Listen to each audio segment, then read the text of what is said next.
100 రోజులు మేము మంచి పరిపాలన అందించడానికి ఎవరొచ్చినా కూడా మేము చేరికల అనే విధానానికి పోకుండా మేము పరిపాలన అందించినాం.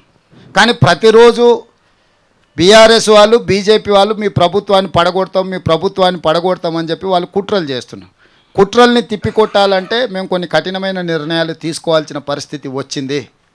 ప్రజలెన్నుకున్న ప్రభుత్వాన్ని పారదర్శకంగా పనిచేయడాన్ని అవకాశం ఇవ్వకుండా కేసీఆర్ నుంచి మొదలు పెడితే కడియం శ్రీహరి గారు లాంటి వాళ్ళు కూడా ఈ ప్రభుత్వం 3 నెలలే ఉండదని, డాక్టర్ లక్ష్మణ్ గారు కూడా ఈ ప్రభుత్వము ఎన్నికలు అయిపోయిన ఎంబడే మా ఆపరేషన్ మొదలు పెడతామని, ఇది దేనికి సంకేతము?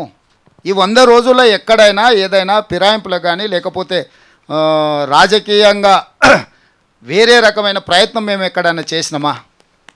ఈరోజు వాళ్ళిద్దరూ ఒకే లైన్లో మాట్లాడుతున్నారు ఈ ప్రభుత్వాన్ని పడగొడతామని.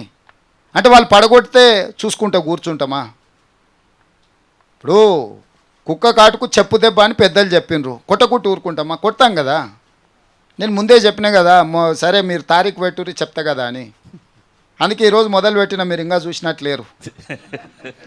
100వ రోజు మొదలుపెట్టిన, 100 రోజుల పరిపాలన మీదనే పెట్టిన. ఈరోజు ఎన్నికల నగారం మోగింది కాబట్టి ఇంకా ఎన్నికల రూపం చూపిస్తా. రాజకీయ పార్టీ అధ్యక్షుడిగా ఈ రోజు నుంచి రాజకీయ పార్టీ అధ్యక్షుడిగా పని మొదలు పెడతా కదా.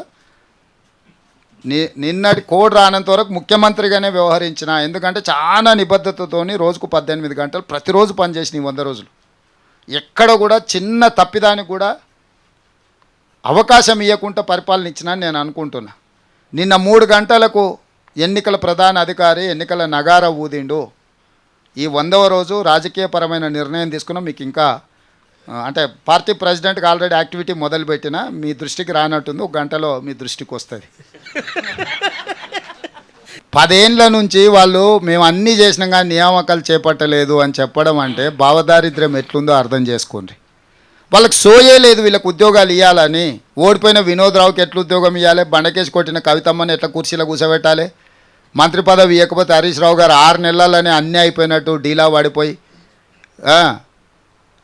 మంత్రి పదవి ఇచ్చే వరకు మామింటి చుట్టూ కాళ్ళు ఏళ్ళు పట్టుకొని మంత్రి పదవి తెచ్చుకొని వాళ్ళు 1 నిమిషం కూడా తెలంగాణ రాష్ట్రం వస్తే కనీసం 1 గంట కూడా ఆలస్యం చేయలేదు. జూన్ 2, 2014 వస్తే కుటుంబం అంతా పొలోమనూరికి ప్రమాణ స్వీకారం చేశారు. 10 ఏళ్ళ నుంచి మీరు ఎందుకు చేయలేదు ఈ నియామకాలు? నియామకం అనేది చిన్న పని కదా, మాకు ఆ చిన్న పని కూడా చేయలేదు కదా. వీళ్ళకి ఎప్పుడూ ఆలోచన సోయి బాధ్యత లేదు. బాధ్యతారహితంగా గాలికి వదిలేసి ఉంటే అన్ని కోర్టుల్లో ఉన్న కేసులను పరిష్కరించుకుంటూ ఒకటొకటిగా చిక్కుముళ్ళు విప్పుకుంటూ నియామకాలు చేసి 3 నెలల 30,000 ఉద్యోగ నియామకాలు నేను చేపట్టిన. ప్రతి పేరు ఇస్తా నీకు.